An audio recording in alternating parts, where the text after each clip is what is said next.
Hello and welcome to the Indic podcast. Today, my guest is Arti Agarwal. What a great honor to have you here, Arti. Arti is working on various issues related to Hinduism, Hindu, and she also is running a foundation called Ishitva.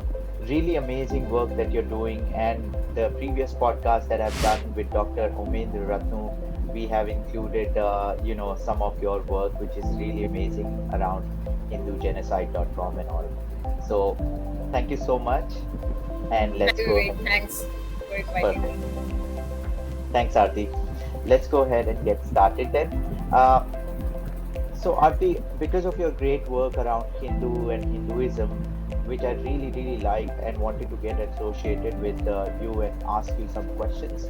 What do you think? Please share it with our viewers. What do you think is Hinduism, and who is a true Hindu? Like everybody calls themselves a Hindu nowadays. People who constantly bash Hindus and Hinduism also call themselves Hindu in India and abroad. So, do you need to necessarily live like a Sanatani life to be able to become a true Hindu, or in the modern outset like we are today, we are global citizens? How do you perceive it, Hinduism, and how do you think we can care better about our Hindu roots? I know it's a big question, but yeah, please go ahead. See, I think unless you're carrying Hindu values, you should not call yourself a Hindu. I'm not saying that it's wrong to look Hindu from outside or it's right to look Hindu from outside. I mean, the external things are important, I'm not denying that, but that alone does not decide whether you are a Hindu or you're not a Hindu. If you're not carrying basic Hindu values, which are forefathers, which are ancestors, which our deities have stood for, then I don't think you should call yourself a Hindu. And this has sometimes one part of it is of course basic spirituality. If you don't have any spiritual basis, whatever you're doing, whether it is your daily job, or whether it is cooking the food, or whether it is taking care of your family, your pets, whether it is your work, whether it is your rituals and your puja, the context has to be something spiritual, something more than just purely materialistic. You see, all other religions, all other, I don't know if I can call them cultures, but their attitude itself is just, basically materialistic.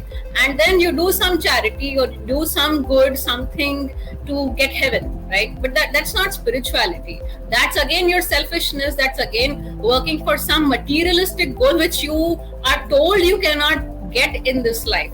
You aim for, you do charity, you're good to your neighbor or whatever, don't sin, so you can get heaven, but that is also eventually a materialistic goal. And like I said, the context has to be about carrying forward the values of our ancestors. So it's many people, they think that hating our deities or hating our ancestors or hating our culture is okay as a Hindu. When you have disagreements is a different thing, but if you have hatred, it's a completely different ball game. You cannot have your cake and eat it too. So you cannot say, oh, I am also I hate Ganesha or I hate Shiva or Rama is a misogynistic person and all that kind of crap, and then say, oh, I'm also a Hindu. That's not okay. The two don't go together. If you really were a Hindu, if you carried Hindu values, you would understand who Rama is and what he stood for or what he stands for, and you would not even think of abusing him. So that's a very good question you asked. That's why, because I'm not talking about. I mean, it's great if you want to carry your culture on your sleeve, and I wear rudrakshas all the time. What you wear is eventually a personal choice. But if you want to wear, Indian or Hindu kind of dresses, that's a great thing, but that alone also does not make you Hindu. And also I met many people who don't wear that, but they do carry very strong Hindu values. They have deep love and respect for the culture, and in that sense they are more Hindu than some people who go around carrying these big red bindis on their faces. So I don't mean any disrespect for bindis. I wear it myself, but that alone does not make you Hindu. Because you mentioned about a typical or at least value based Hindu should be. do you think that if somebody is not following a particular ritual, let's say as simple as not wearing dhotis or the particular attire in Hinduism, they are not Hindus. So this will clear out all those misconceptions that we have, that people who live outside India or even in India, because of their colonial past, Britishers brought pant shirts and all these kind of attire. We are no more Hindus. So can you segregate that for us?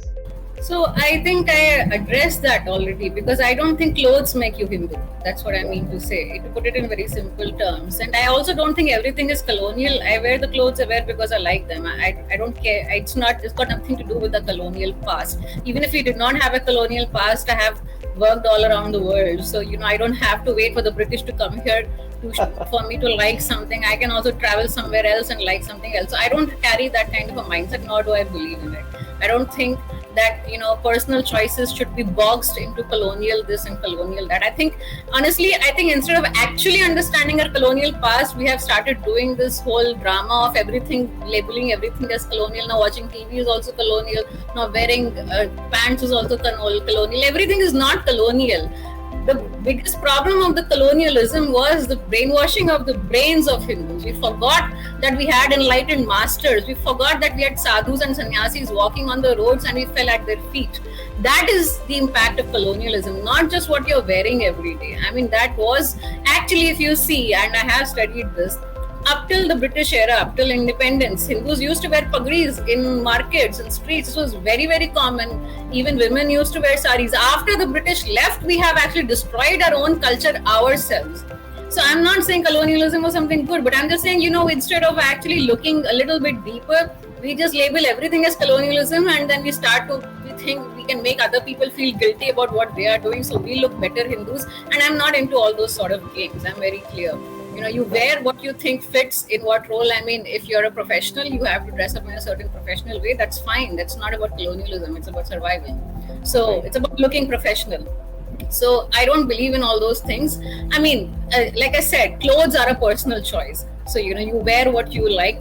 But that, and again, clothes alone don't make you a Hindu. But yeah, if you're in a ritual, if you're in a family gathering, if you're actually performing a ritual, at that point of time, you should be wearing Hindu attire. So, I've seen people going and wearing shoes in pandals, or, not doing basic respect of, like, not disrespecting books. Like, there's some basic cultural traditions which should be followed.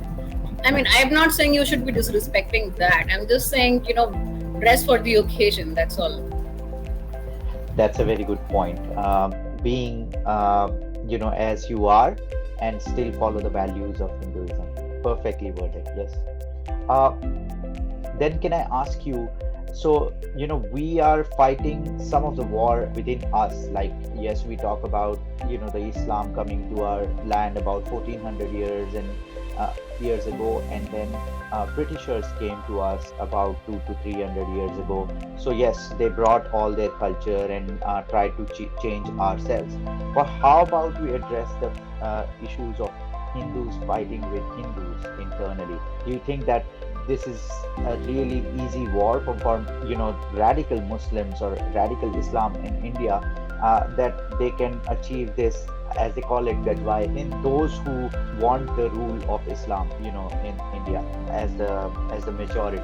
So do you think I'm being too cynical here and just trying to blame my own culture, or do you think I'm asking the right question, that we Hindus are not united amongst ourselves, and it's easy for somebody like a radical Islam or missionaries of Christianities to be able to break us and convert us?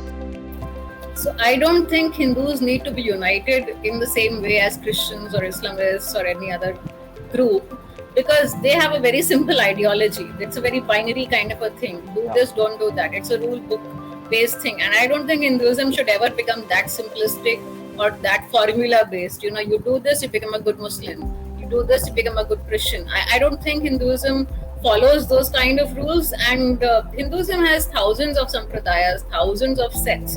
So what people see as Hindus not being united in that context is something, again, I don't agree with. We have a lot of diversity, we have a lot of variety, and that is why we have survived.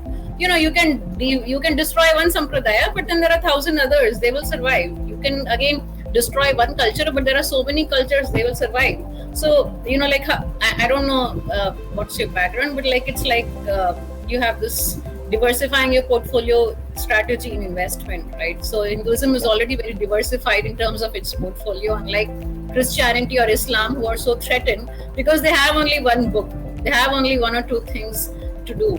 So in that sense, I think Hinduism is very diverse, and that's the reason why we have survived. But yes, I won't deny the fact that Hindus tend to, you know, go after each other a lot more than these people do. And I think disagreements are natural. We can't expect everybody to agree on everything.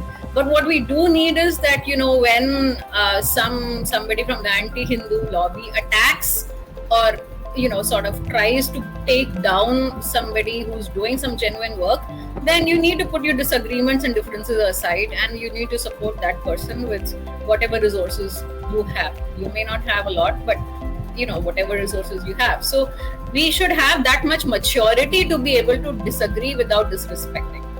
I have never said actually that Hindus need to be united. This is some nara which everybody in the right wing and this whole ecosystem keeps giving, but I don't agree with it. I don't think Hindus need to be united. Why do you want everybody to say the same thing? If you don't need 100 people for that, if everybody is saying the same thing, why do you need 100 people? One person is enough. It's fine. Let 100 people say it in their own way. Let them disagree. Let them differ.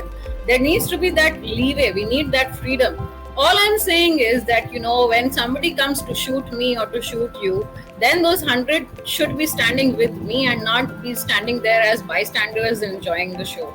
That should not be there. We should have the maturity to differ and disagree without disrespecting. Like, I've always said this, कि मतभेद हो सकता है, मनभेद नहीं होना चाहिए. We can have difference of opinion. We should not be having difference of the type where we try to take each other down. That is not okay. So we should have the maturity to engage and get into dialogue and try to understand the other side. We are very close-minded in that way, I'm sorry to say, but I found this to be very disappointing. Like, the moment, even if you appreciate the work of somebody who these people disagree with, they're like, oh, you belong to that camp, you're in the Congress camp. I don't believe in these things. I mean, you need to have the maturity to accommodate different opinions and at least basic respect for some good work somebody has done. Yes, I completely agree. Like any right winger, I would not denounce everything that the past 70 years, some of the good work that even anti-BJP parties or Congress party or other people have done, something like Narasimha Rao or others. Now that many people in India and around the world know about it, like IT professionals and the prosperous Hindu diaspora globally, what should you? Now that they know about the narrative, now they understand there are some things that were happening wrong with us. The historical references that were given to us were incorrect, and glorification of some of the Islamic rulers and Britishers and others. Now that we all know about it, what should be the next thing to genocide in India and around the world that people acknowledge now? For example, let me broaden this question a little bit more. For example, somebody who lives in USA and works at Google as a software engineer, he knows everything and he's very proud of Hinduism, understands different Hindu massacre and genocide that has happened. How would they then try to build the narrative in the right way for Hindus so that it doesn't happen, in the future? Just 3 people were killed by a bomber in Balochistan, bomber in Pakistan, and China is threatening to bomb the whole BLA. If you've heard about that case. So imagine they value the life of their own people so much. When is it going to be for us? Is it going to be the narrative that we need to set, or what do you think? So I think it will take some time, but eventually we need to do what the Jews have done. We need to start supporting each other and start talking about the persecution. We need to stop. We need to drop our hesitation, our awkwardness, our guilt about talking about our own persecution to others. And the more we talk about it, the more we'll be able to actually stand up for our rights and stand up to those who bully us. Hindus are very easy to bully. That's the problem. Like, anybody will make fun of us or bully us. Oh, तुम क्या सारा time रोते रहते हो? क्या जरूरत है रुद्राक्ष पहनने की? क्या हीरो बनना है क्या? These I'm just telling you things which I've heard all my life. Even now, people stare at me just for wearing rudrakshas. It's like becoming a thing now. So, we are very easy to bully. And we need to start standing up for ourselves like how the Jews have. Nobody will mess with Jews today. I mean, okay, they're also facing a challenge now, but we need to just wear our pride for our culture. Like I said, it's not about clothes. Culture is something which is personal to you. It's about you, how much love you have for your culture, how much respect you have for your culture. Because if you let people bully you, that means you yourself don't respect your own culture and you yourself don't have any pride in your culture. That's just what it is. So, as people learn more about persecution and the genocides of Hindus, we need to start talking about it, and we need to support the people talking about it or working on it, like my team has been doing. There are a few other people and organizations. Govindaji is one of them. There are some organizations in the US who are trying to do this. So you need to support these organizations with resources, with time, or with money, whatever you think is best for you. And when things, see, it's not like you have to be giving up your work or something and doing this. Wherever you are, in a corporate job, or whether you're doing something on your own, or whether you're in academia, there's a lot you can do where you are. You need to be Hindus need to do what Islamists have done very strategically. They go and own the positions of influence and decision making. They take up all the decision making and influencing type of positions everywhere they go. Whether it is academia, whether it is corporate, whether it is institutions, whether it is government, all the decision making positions are taken up by Islamists. So we need to do that, and we think ki kya hai, kya karna hai. We try to steer clear of these type of things because we feel like, let's focus on the job, let's do well in our jobs.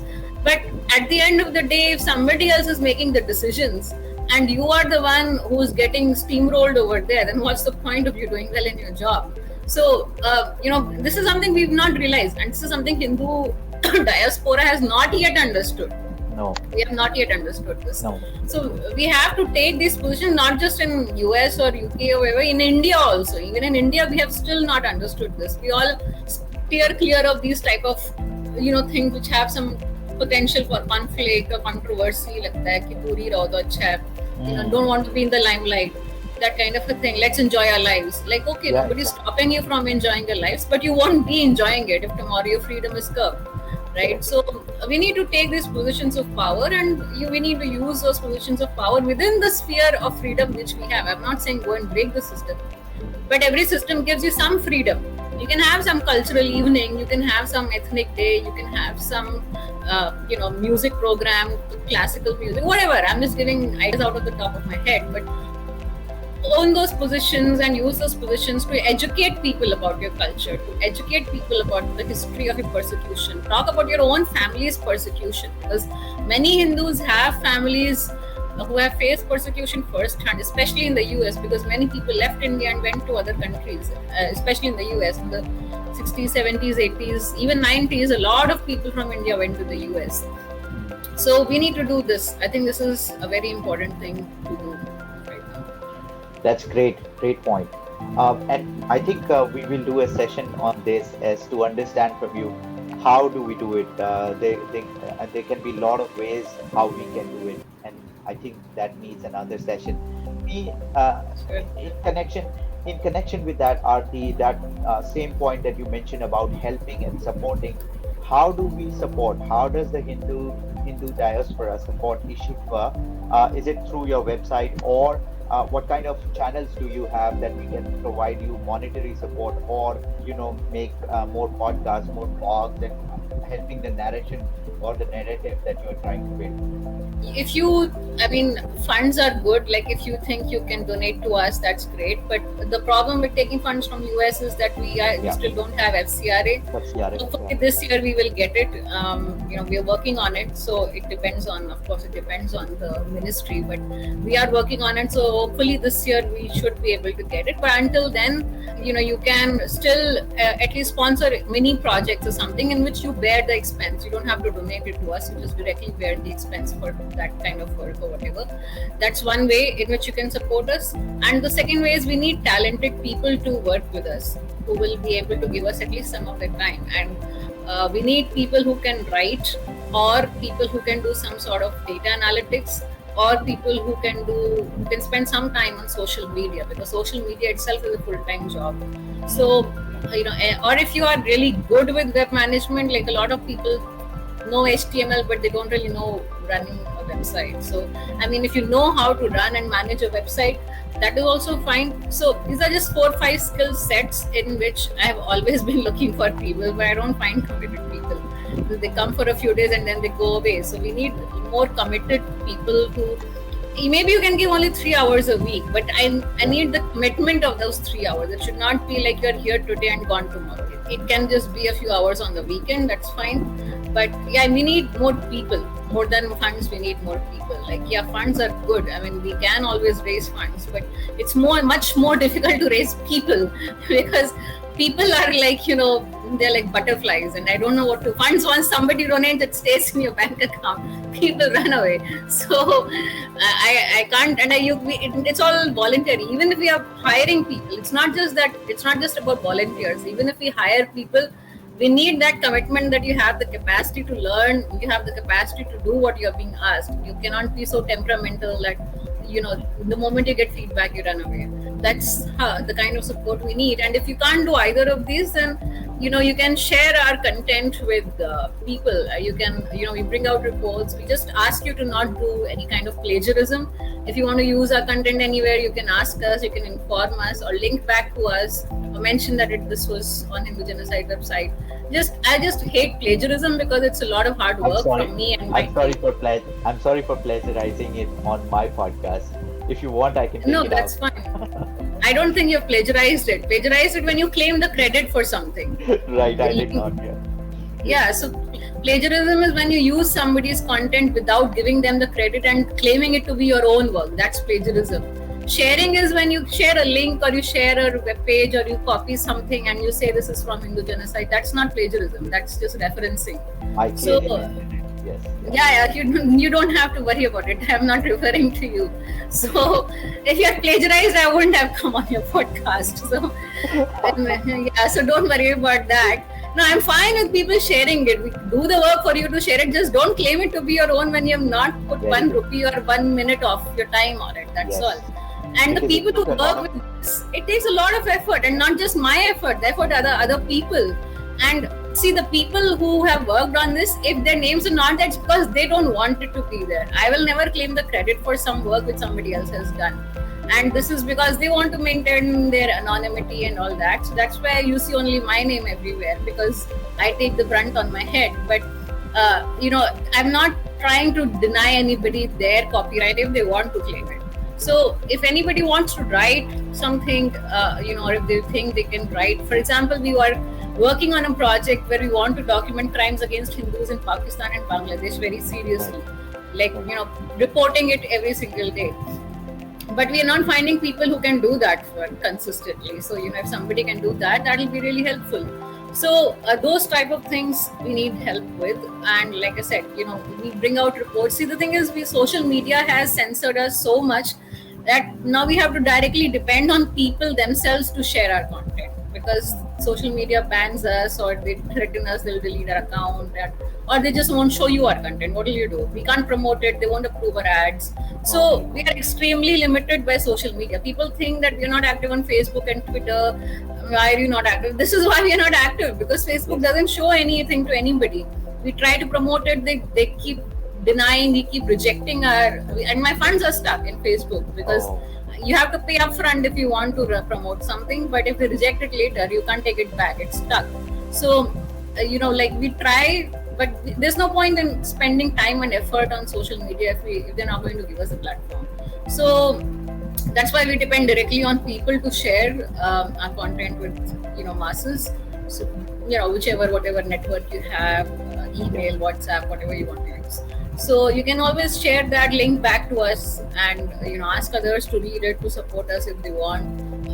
Yeah, of course, you can invite me for a talk or something. That I'm happy to speak even if I have the time.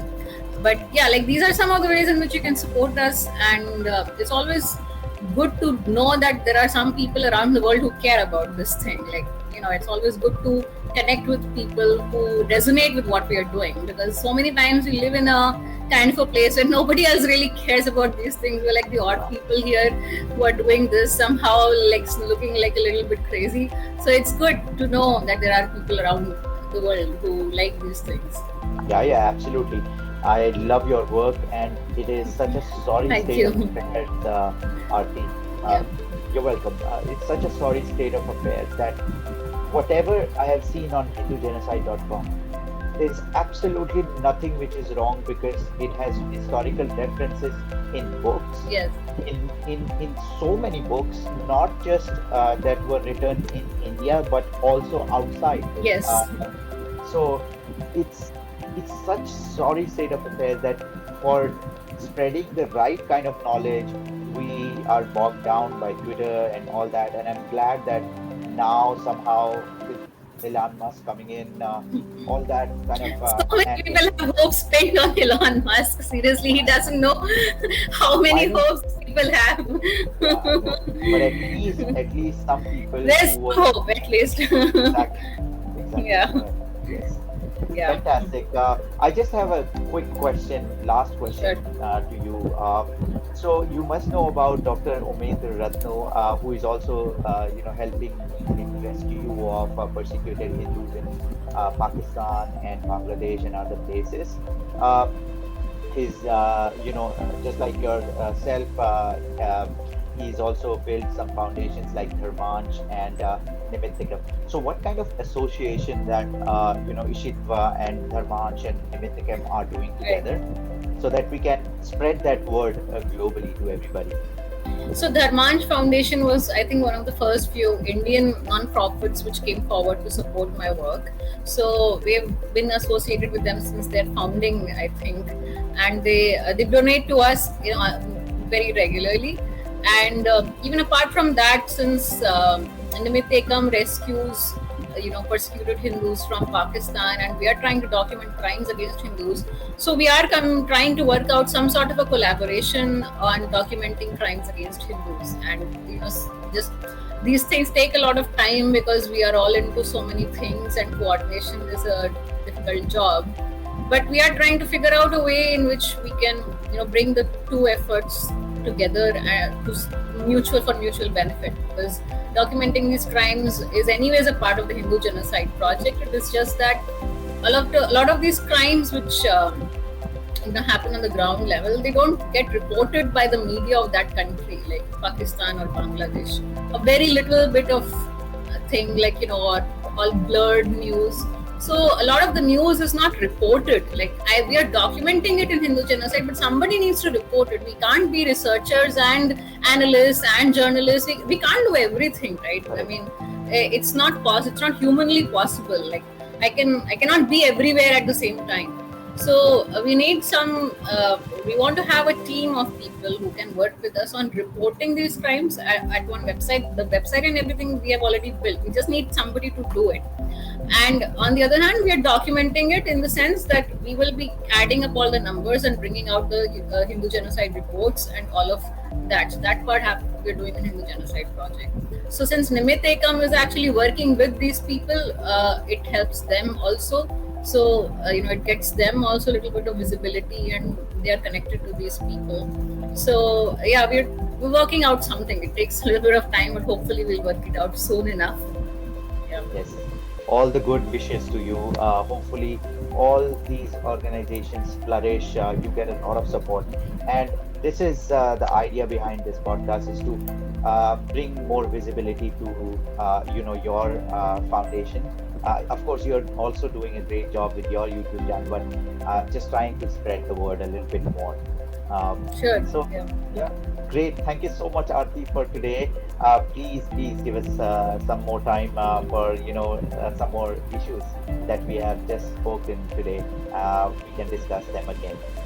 Sure, of course. So, like, I think there's a lot to discuss when it comes to Hindus' Yes. issues. So, we can definitely discuss more as things happen or as you come up with more topics for your episodes. Yeah. Excellent. Excellent. Thank you then, and you have a great day. Okay. All right. Same to you. Right. Thanks. Bye.